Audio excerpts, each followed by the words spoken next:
تو یہ بھی ہے نا کہ کس کے پیچھے پڑے، مطلب یہ جب کہتے ہیں کہ ہمارے پیچھے، تو ہمارے سے کون مراد ہے؟ بریلوی، دیوبندی؟ تو جس کے پیچھے پڑیں گے وہ دوسری کی نظر میں ہم کافر ہیں۔ بالکل بالکل۔ اور آج کل اس فن سے ایک بڑی دلچسپ پچھلے دنوں بات دیکھنے میں آئی، جو ایک اب آہستہ آہستہ کیونکہ دیکھا یہ گیا کہ حضرت علیہ السلام کی مخالفت میں دلائل کی سطح پہ تو یہ لوگ ہار گئے، اخلاق کی سطح پہ بھی ہار گئے، سیاست، معاشیات، معاشرت، ہر سطح پہ ان کو شکست ہو چکی ہے۔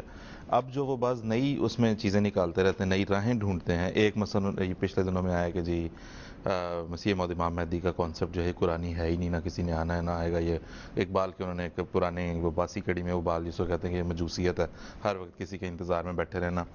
پھر اس کے بعد یہ آیا کہ جی خلافت کا تصور جو ہے وہ دینی اسلامی ہے ہی نہیں ہے، تو ایک سیاسی کانسیپٹ ہے۔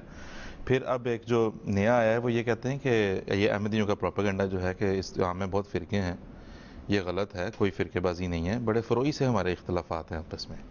تو بڑی حیرت ہوتی ہے کہ کس طرح یہ لوگ ان سارے فتاوا کو بھول جاتے ہیں جو ایک دوسرے کے خلاف انہوں نے دے رکھے ہیں، کیونکہ خالد صاحب آپس میں تو دیکھنا جی بات یہ ہے،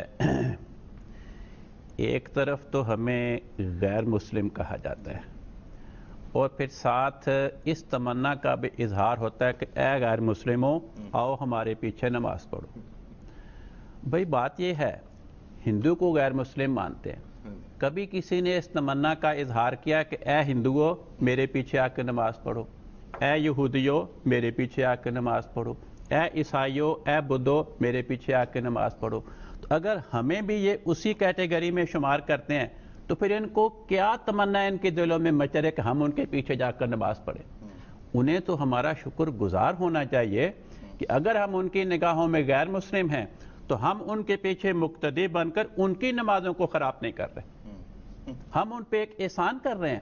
دیکھیں قرآن کریم نے ایک بڑی عجیب بات بیان فرمائی۔ قرآن پاک فرماتا ہے کہ جو نیک اور متقی ہیں وہ دعا کرتے ہیں وَجْعَلْنَا لِلْمُتَّقِينَ اماما، اے اللہ ہمیں متقی افراد کا امام بنا۔ تو اگر یہ امام بننا چاہتے ہیں تو پھر ہمیں متقی تو بات کی بات ہے، وہ تو ہمیں مسلمان بھی نہیں سمجھتے۔ تو کس بات یہ ہے، حضرت رسول پاک صلی اللہ علیہ وسلم نے ایک بڑی عظیم الشان پیش گوئی فرمائی۔ آپ نے فرمایا کہ میری امت کے 73 فرقے بن جائیں گے، 72 غلط ہوں گے، ایک درست ہوگا۔ اس پیش گوئی کے الفاظ پہ غور کرنا چاہیے۔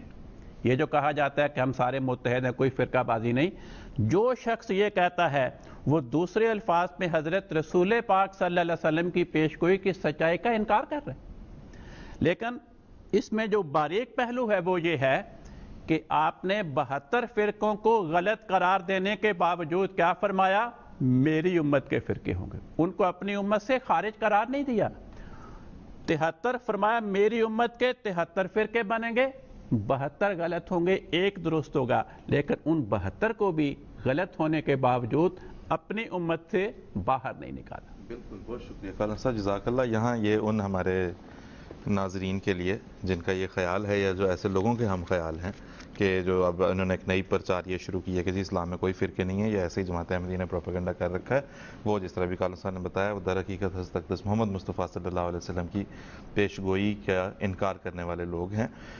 سب کے سامنے ہے، اس پہ تو کوئی بات بھی کرنے کی ضرورت نہیں ہے۔ جس قسم کے اختلافات ہیں، جس قسم کی بد زبانیاں، جس قسم کے فتاوی ایک دوسرے کے خلاف دے رکھے ہیں، اس میں سے تو وہ فتاوی ایسے ہیں کہ انہیں کسی شریف مجلس میں پڑھا نہیں جا سکتا، لہٰذا ان کے اوپر ہم زیادہ تفصیل سے بات نہیں کریں گے۔ یہاں سے ہم اپنی